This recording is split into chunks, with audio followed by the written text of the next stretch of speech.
Let's go over this challenge. The rules are this. 1. We cannot found a city. Our initial settler will just sit somewhere the whole game since we will lose if we delete it, which, well, you've already seen. 2. We must win through domination. And that is all. I've tried this challenge before on my channel. At the time, this challenge was pretty much impossible on deity, so I had to play the game on, Prince difficulty. However, with the release of Rulers of China leader pack, my favorite leader is Emperor Qin Shi Huang. By far. Why? Well, you can use the ability 36 Stratagems, where your melee units gain the ability to convert adjacent barbarians to your empire. This works absolutely spectacular when a barbarian encampment raids your local empire. Here's an example of how that works in the game. The barbarian scout sees a capital. You can see here on the footage, that is when they get the exclamation point above their heads. Once they are in this state, they will take the shortest path possible back to their camp. The units at the barbarian spawn are dependent if they're classified as a naval, cavalry, or melee camp. On DD, at this stage in the game, this amounts to 4 warriors and 3 slingers. Therefore, you have the ability to get a pretty strong army right away. This challenge is difficult, primarily since you need to get a little lucky. You need to find a civilization near a barbarian camp who hasn't destroyed other barbarian units. Plus, you really want them to be at war with a neighboring AI, so you don't have to worry about them actually defending properly. For each of these games, I played on a Terra map on DD difficulty with no additional game modes. Plain old vanilla. There have been games like this one. Khmer had a wide open city, we had a decent amount of units, and we took it over. No problem. However, there was a problem. That was loyalty. We lost our city around 6 turns later. So I made my first concession. I installed a mod to eliminate loyalty pressure. And after a start where we were literally trapped by a mountain range, and another start that looked like one of my videos that I released around the holidays, I saved that by the way, I decided to have 0 city-states on the map. Primarily since I believe that the terror spawning is just broken since they're getting over half the city-states on the main map and they are just destroying the barbarians. We started our 25th or 35th attempt, I'm not really sure, and it is going as expected. We see that Japan is to the south while Arabia is to the north. We eventually spot a scout and some action going up by Cairo. We sneakily backed away with our warrior since I wanted the barbarians to come to us. Our settler also ran into some friendly barbarian unit, and a few more the next turn. The barbarians to the north lined up perfectly, and we converted over 2 of them to our side. We now have double the initial army. The next turn, we spotted a couple more warriors to the north, so we positioned our units again in a spot where we could hopefully finagle and capture 2 or more with 1 unit. And success? I guess? Well, we traded our half-health warrior for one with full health and got a scout. But then, the best thing ever happened. Another warrior spawned, and 2 more warriors and a spearman came down. We can now convert 3 units over for the price of 1. Then another warrior spawned. We quickly moved in and got another unit. Our initial army of 1 warrior was now 4 warriors, spearmen, and a scout on turn 27. That is pretty impressive. Then I got thinking, what city should we go after first? Should we go after Arabia's capital? They have some nice 2-2 tiles as well as a lot of desert floodplains tiles. Or go after this pretty weak city with 10 garrison defense strength. I played enough of these starts that I know that we need to take somewhat of a decent city to begin with. We are really far behind at this stage of the game, and it is easy to take over one city since you can take them by surprise, but more than that is pretty difficult because their units actually come in to defend. After some more scouting, I decided that we should go for Cairo. We positioned our units around the city, they caught on to what was going on, and we had to declare war. Our units moved in, but 1 warrior was about to die, so we exchanged it for a slinger. Then we started to attack. It looked like they were about to finish the walls, so we had to move quickly and go all out. The next turn, that's exactly what we did. Our spearmen attacked first, then our warrior to the west, then our warrior to the northeast, and the one in the northwest. The city was down to very little health. The following turn, our spearmen came down from the hills shouting and took it over. Success! We got our first city on turn 33. Then we spent a few turns healing up our units and got Japan to go to war with Arabia for 167 gold. What a deal! We bought some tiles near the next city we wanted to take over. Then they finished walls. No. There was just no way we could take over that city now. We are still 20 plus turns from discovering masonry and getting a battering ram. I wanted to peace out with Arabia, but they said otherwise. So we looked east, back at Indonesia's city. Still the same old 10 combat strength and a wide open floodplains to attack through. Perfect. for our warriors. It was time for war. Our 3 warriors moved in position and attacked their city as our backup slinger and spearmen were on their way. We kept 1 slinger back in Cairo just in case Arabia attempted to recapture their former capital. Then Indonesia's army came marching in. 2 fearsome warriors as well as a slinger came in as we moved our slinger in from the west, attacked and attacked again from the north since we knew that the warrior from the east was done for. I really wish I could convert these barbarians to our side. The following turn, we went all out attacking the city. Our slinger tried their hardest. Indonesia put in a tempting 3-build builder for bait, but our warrior was not having it. Then, our final attack from the southwest came in, marched across the river and captured the city. 2 cities by turn 49. From then on, Indonesia backed off a bit, came in to perfect locations for us to attack with 2 slingers, a spearman, and we were able to pick off that warrior. Our glorious army moved to the south and fought a great battle on the Pantanal. They almost took out a couple of our units, so we had to back up, reposition a few things, get back into our territory to heal, as a blizzard came down from the tundra and had me really worried that it would take out our whole army in one shot. Thankfully, the storm subsided, we healed up, and brought some of our newly discovered secret archers from the west. At this time, Indonesia built a few catapults that were really strong, not gonna lie, but they kept following our lone warrior, so we kinda dragged them away from the city. The next turn, our warrior was almost dead, so we upgraded it to a spearman. Thank you, barbarians. A few turns later, our warriors were back in position and we were doing some heavy damage to Indonesia's second city.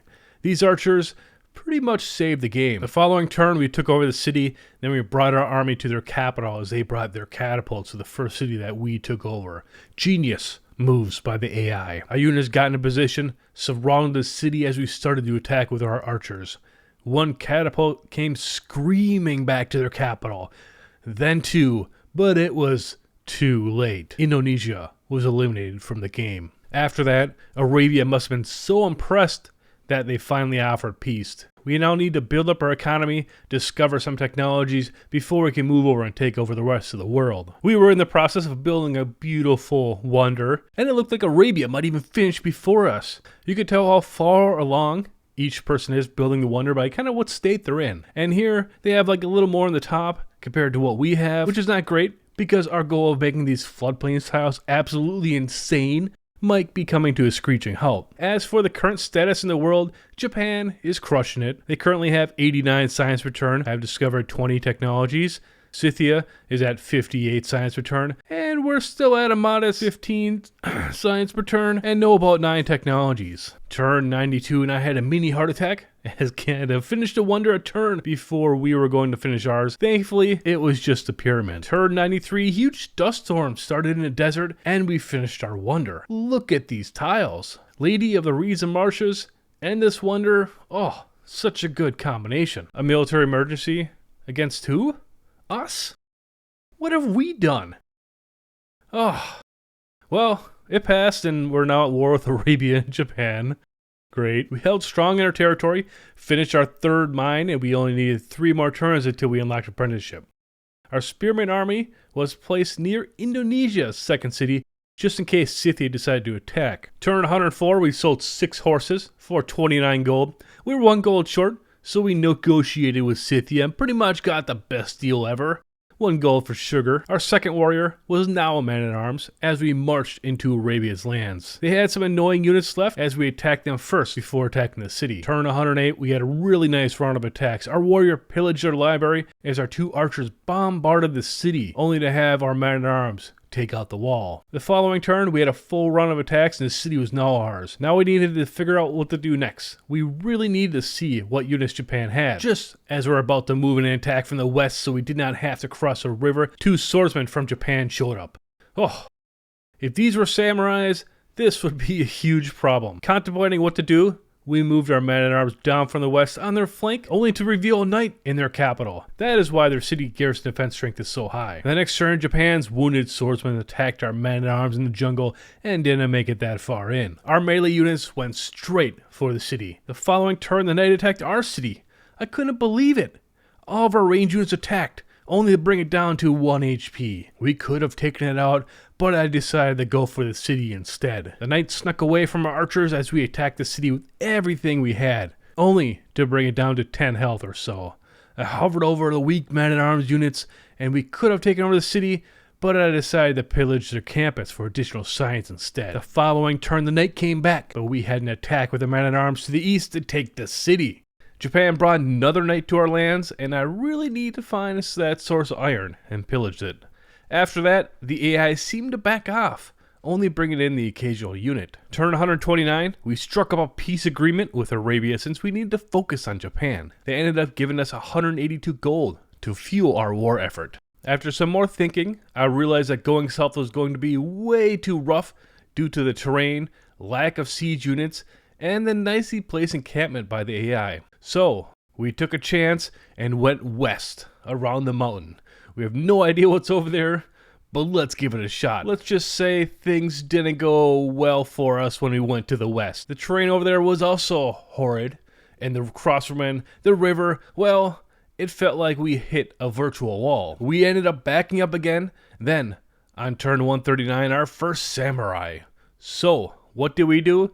Upgraded all of our units to musketmen. The samurai kept attacking our units in the forest, doing really bad attacks, and we eventually took it out a few turns later. Fast forward 13 more turns. All of their walls had 300 garrison defense strength, so our siege tower was useless. We had our first bombard attacks of the game, minus 20, minus 23 defenses, aka the wall will be done in 8 turns, then the city will probably take another 8 turns, it's a long time. Turn 159, we came to a realization that Japan was just too strong, or that we're too weak, and we negotiated a peace agreement. Now, do you think that we could actually have a full turn of peace? I don't think so. Look at this glorious army to our east, right by Scythia's borders. I wonder what they're doing to do there. It's time for war. We sat back, letting Scythia come in and attack our units. They do have 711 military strength after all, and it was working like a charm. We had a trebuchet and 2 crossbowmen attacking from the back, while our units were fortified across rivers and in forests. That is, until they finished walls in their city. Our fortifications were not safe anymore, and they seemed to have a never-ending supply of units. And wait, what is that? A Corsair army? This is going horribly. Our flanks are now undefended.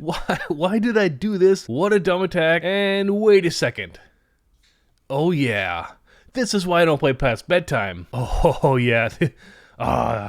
This is much better. Now, where were we? Oh yeah. Trying to clean up the disaster from playing past 8:30 p.m. Things seemed to be going much better in the morning. We backed up some more and stopped hemorrhaging units until turn 168.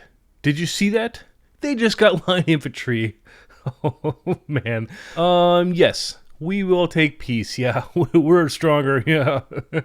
For the next 37 turns or so, we turtled, studied some technologies, bought some stuff, But look at this glorious new army that we built up. It was time for revenge. And this Arabian city looks pretty tasty. They do have some nice campuses, which we desperately need. Their 34 garrison defense strength city was no match for our bombards. Just ignore that, 93 strength city in the cavalry corps, line infantry corps, to the right. In just a few turns, after another bombard attack, we took it over. Easy. Time to move south and take over their next city. However, and there is always a but with this game, things got worse. Way worse. Way worse. Did I say worse? Well, we were now at war with Japan and Scythia. You remember those insane units to the right? Yeah, Japan had those too. Here's what happened literally the next turn. We are so done for. That's it. Pack it up. Start the game over. Press reset. Time to do this on attempt 26. Game's over. We failed. The next turn, even more pain. 1 unit lost. 2 units lost. 3 units lost, another governor neutralized. That is 2 governors neutralized in 2 turns. 2 turns since this war started. This is going bad. The next turn, it was like the AI knew exactly where our units were.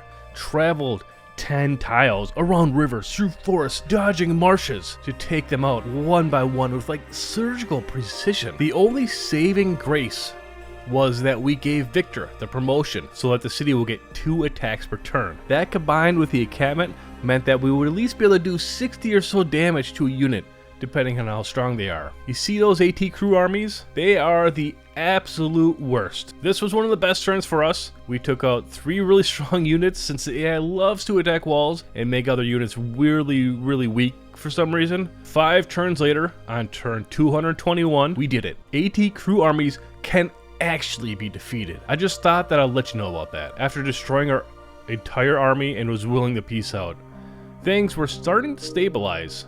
Scythia still had a lot of AT crew armies near our cities, but no siege units to break the walls. They just seemed to sit there and pillage things, which is actually pretty horrible for us. By turn 227, things are finally back to normal. We just need to rebuild.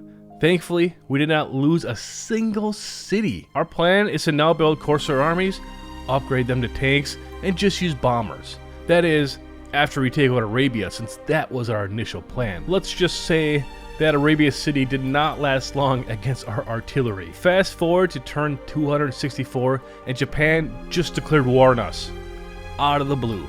Scythia joined the party too. Why not? It's not like it hasn't happened before. Stupid ally agreements. A few turns later, Japan brought in their whole army. We easily took it out. That's it. That's literally what they just did. They brought in a worker. For the next 10 turns, we just rushed straight for bombers. Turn 274, we were able to buy 2 right away, thanks to our master spies borrowing gold from Canada. Turn 280, 1 bomber attack, some pillaging, and another bomber attack. We finally broke Japan's defenses and got Kyoto. Our lone artillery to the east, stationed in an encampment, gradually wore down Scythia's walls over probably like 15 or 20 turns, and we grabbed one of her cities too. Things were finally starting to go our way. Not even this giant death robot from Scythia stood a chance against our air superiority. 3 Japan cities taken over. Moving on to the next, upgrading our fighters to jet fighters. Then what? A religious victory for Japan? What? Could I have prevented this? Yes. We literally had a city with a different religion, 7,500 faith stored up, and a city that even had a holy site. We just needed 1 turn to actually research astrology. Maybe I am the casual. Thanks for watching.